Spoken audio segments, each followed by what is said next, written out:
ಎಲ್ರಿಗೂ ನಮಸ್ಕಾರ. Welcome back to mixed meal with Mahalakshmi YouTube channel. Bachelor special ಕಬಾಬ್ನ ಹೇಗೆ ಮಾಡೋದು ಅಂತ ತೋರಿಸ್ತಾ ಇದ್ದೀವಿ. ಈ ಸಿಂಪಲ್ ಐಟಮ್ಸು, ಜಾಸ್ತಿ ಏನು ಡಿಫಿಕಲ್ಟ್ ಇಲ್ಲ, ಟೇಸ್ಟ್ ಮಾತ್ರ ಸೂಪರ್ ಆಗಿರುತ್ತೆ. ಹಾಗಾದರೆ ರೆಸಿಪಿ ಸ್ಟಾರ್ಟ್ ಮಾಡೋಣವಾ? ಫಸ್ಟು ನಾನಿಲ್ಲಿ 1 kg ಆಗೋಷ್ಟು ಚಿಕನ್ ತೊಗೊಂಡಿದ್ದೀನಿ. ನೀಟಾಗಿ ವಾಶ್ ಮಾಡಿ ತೊಗೊಳ್ಳಿ. ಅದಕ್ಕೆ ನಾನಿಲ್ಲಿ ಒಂದು ಮೊಟ್ಟೆ, 1 kgಗೆ ಒಂದು ಮೊಟ್ಟೆ, ಅರ್ಧ kgಗಾದ್ರೂ ಒಂದೇ ಮೊಟ್ಟೆ ಹಾಕೊಬೇಕು.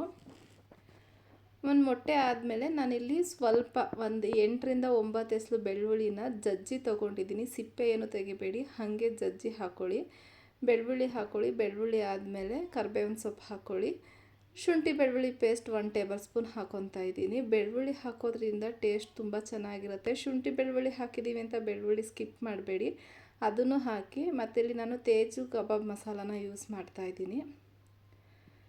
ಕಬಾಬ್ ಮಸಾಲ ಹಾಕ್ಕೊಂಡ್ಬಿಟ್ಟು ನೋಡ್ತಾ ಇದ್ರಲ್ಲ, ಒಂದು ಚಿಟಿಕೆ ಅಷ್ಟು ಬಿರಿಯಾನಿ ಮಸಾಲ ಇದ್ದರೆ ಹಾಕ್ಕೊಳ್ಳಿ, ಇಲ್ಲಾಂದರೆ ಸ್ಕಿಪ್ ಮಾಡಿ, ಆಪ್ಷನಲ್ಲು. ಚಿಕನ್ ಕಬಾಬ್ ಮಸಾಲ ಹಾಕಾದ್ಮೇಲೆ ನಾನಿಲ್ಲಿ ಲೆಮನ್ ಇರಲಿಲ್ಲ ಅಂದ್ಬಿಟ್ಟು ಮೊಸರು ಹಾಕಿದ್ದೀನಿ. ಲೆಮನ್ ಇತ್ತು ಅಂದರೆ ಹಾಫ್ ಲೆಮನ್ ಹಾಕ್ಕೊಳ್ಳಿ, ಲೆಮನ್ ಇಲ್ಲ ಅಂದರೆ ಮೊಸರು ಹಾಕ್ಕೊಬೋದು. ಖಾರಕ್ಕೆ ತಕ್ಕಂತೆ ಖಾರದ ಪುಡಿ ಹಾಕ್ಕೊಳ್ಳಿ. ನಾನು ಚಿಲ್ಲಿ ಪೌಡ್ರ್ ಹಾಕ್ಕೊತಾ ಇದ್ದೀನಿ, ಸ್ವಲ್ಪ ಖಾರವಾಗಿದ್ರೇ ಚೆನ್ನಾಗಿರುತ್ತೆ ಅಂತ.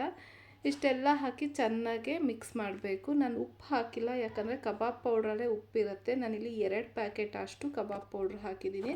ಕಾರ್ನ್ಫ್ಲೋರು, ಅಕ್ಕಿ ಹಿಟ್ಟು ಏನೂ ಹಾಕಲ್ಲ, ಜಸ್ಟ್ ಕಬಾಬ್ ಪೌಡ್ರಿಂದ ಮಾಡ್ತಿರೋದು.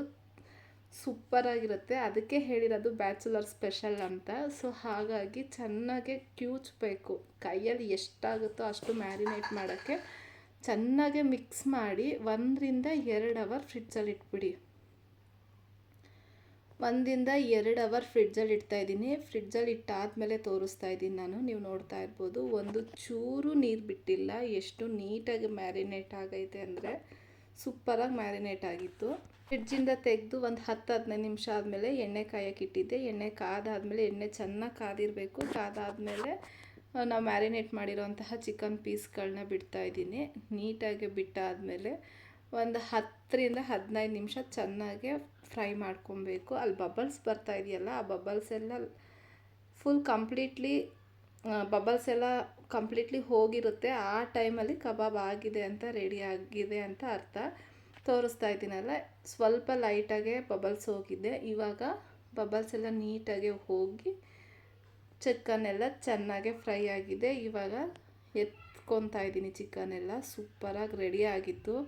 ಇದನ್ನ ಎತ್ತಿಟ್ಕೊಂಡು ನೆಕ್ಸ್ಟ್ ಇನ್ನೊಂದು ಬ್ಯಾಚನ್ನು ಎಲ್ಲ ಅದೇ ಥರ ಬೇಯಿಸ್ಕೊತಾ ಇದ್ದೀನಿ. ಒಂದ್ಸಲಿ ಟ್ರೈ ಮಾಡಿ, ಸೂಪರಾಗಿರುತ್ತೆ. ಸಿಂಪಲ್ ಸ್ಟೆಪ್ಸು, ಯಾವುದೇ ಥರ ಡಿಫಿಕಲ್ಟ್ ಇಲ್ಲ. ನೋಡ್ತಾ ಇದ್ರೆ ಬಾಯಲ್ಲಿ ನೀರು ಬರ್ತಾ ಇದ್ದಿಲ್ಲ, ಅಷ್ಟು ಟೇಸ್ಟಾಗಿತ್ತು. ಪುದೀನ ಚಟ್ನಿ ಜೊತೆ ತಿಂತಾಯಿದ್ರಂತೂ ಎಷ್ಟು ತಿಂತೀವಿ ಅಂತಲೇ ಗೊತ್ತಾಗಲ್ಲ. ಐ ಹೋಪ್ ಈ ವಿಡಿಯೋ ಇಷ್ಟ ಆಗಿದೆ ಅಂದ್ಕೊತೀನಿ. ಇಷ್ಟ ಆಗಿದೆ ದಯವಿಟ್ಟು ಲೈಕ್ ಮಾಡಿ, ಶೇರ್ ಮಾಡಿ, ಕಮೆಂಟ್ ಮಾಡಿ. ಸಬ್ಸ್ಕ್ರೈಬ್ ಆಗಿಲ್ಲ ಅಂದರೆ ಪ್ಲೀಸ್ ನನ್ನ ಚಾನಲ್ನ ಸಬ್ಸ್ಕ್ರೈಬ್ ಮಾಡಿಕೊಂಡು ಹೊಸಬ್ರಿಗೆ ಸಪೋರ್ಟ್ ಮಾಡಿ ಅಂತ ಕೇಳ್ತಾ ಇದ್ದೀನಿ. ಇದೇ ಥರ ಸಿಂಪಲ್ ಆ್ಯಂಡ್ ಟೇಸ್ಟಿ ರೆಸಿಪಿಗಾಗಿ ನಮ್ಮ ಚಾನಲ್ನ ಮಿಸ್ ಮಾಡದೆ ವಾಚ್ ಮಾಡಿ. Thank you for watching. Keep supporting. ಇದೇ ಥರ ಸಿಂಪಲ್ ರೆಸಿಪಿಯೊಂದಿಗೆ ಮತ್ತೆ ಸಿಗ್ತೀನಿ. ಬಾಯ್.